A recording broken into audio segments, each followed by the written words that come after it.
Hi everyone, in this video we're going to learn how to apply the fundamental counting principle to different scenarios with restrictions.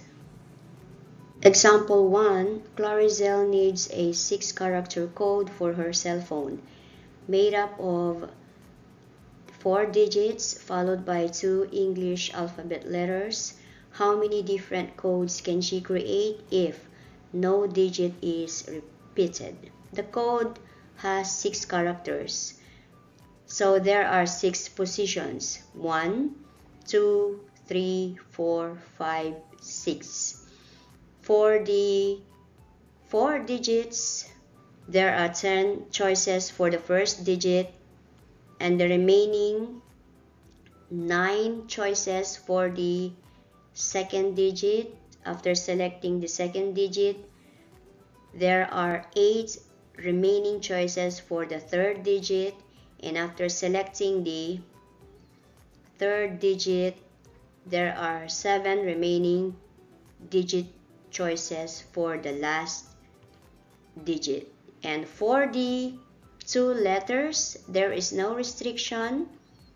That means the letters can be repeated. So each position has 26 choices.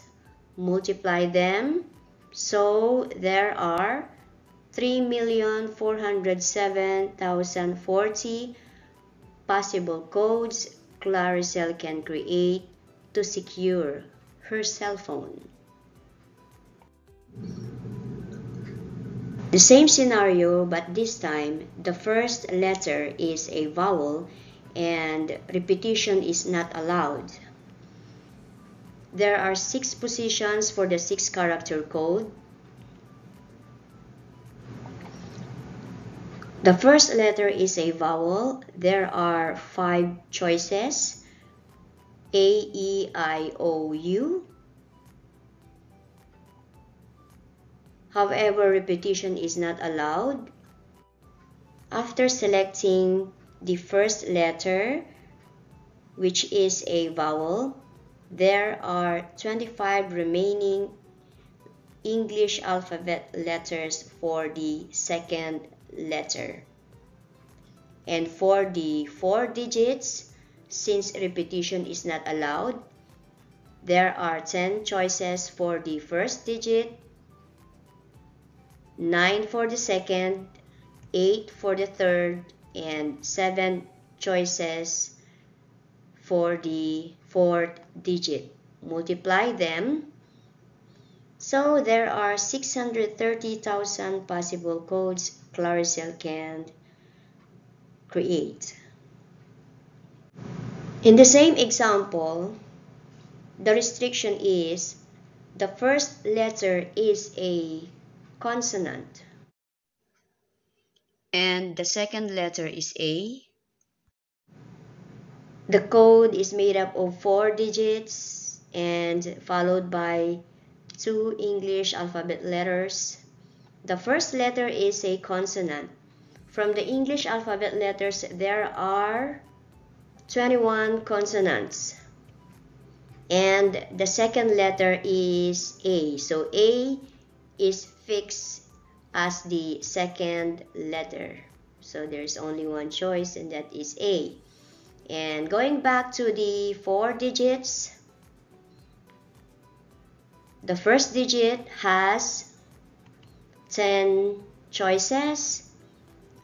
Repetition is allowed, therefore there are also 10 choices for the remaining digit positions. Multiply them, so there are 210,000 possible codes. Example 2, in how many ways can 4 different math books and 3 different English books be arranged on a shelf if books of the same subject must be placed together? First, all math books are considered as one object and all English books are considered also as one object. Then arrange these two objects. There are two choices for the first position, and after selecting the first, the remaining choice will be for the last position. Next step is arrange the 4 different math books and 3 different English books. There are 7 positions for the different books. You may start arranging the math books, then English books, or vice versa.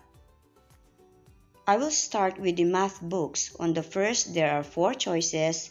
Then after selecting the first, there are 3 choices for the second, and then continue until the last one.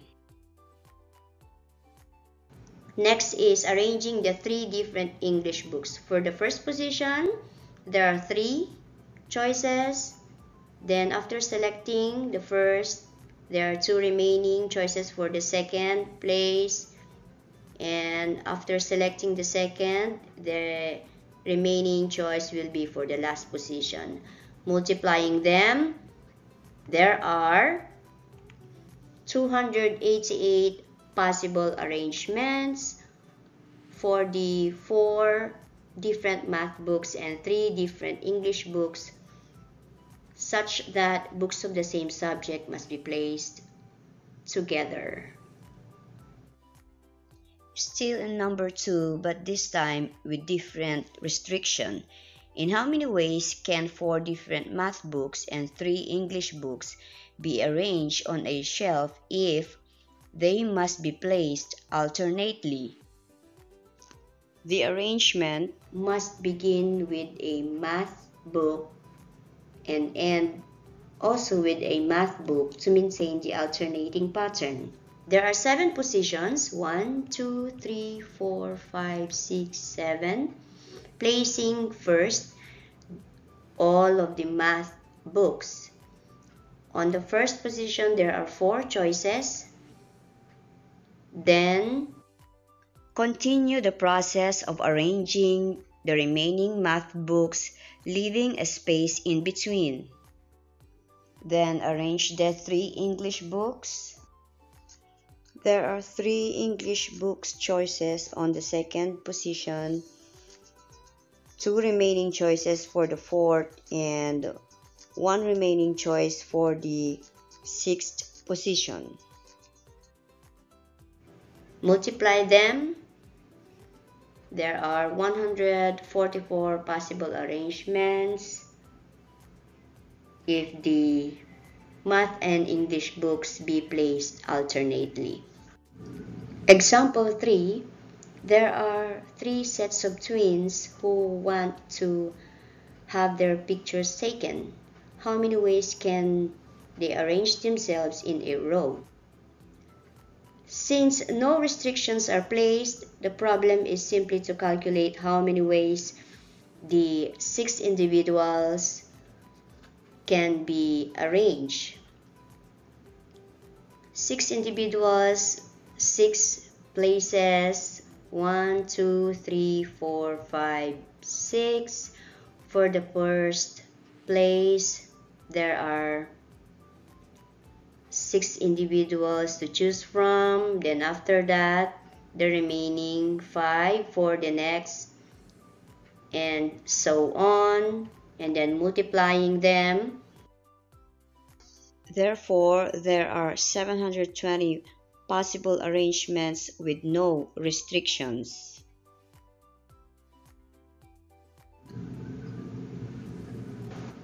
We are still in example 3. This time, how many ways can they arrange themselves in a row if twins must stay together? To solve this, let's consider each pair of twins, or simply twins, as a single block. Since there are 3 sets of twins, so there are 3 blocks. We have to arrange these 3 blocks first. There are 3 positions for them. 1, 2, 3. For the first position, there are 3 choices.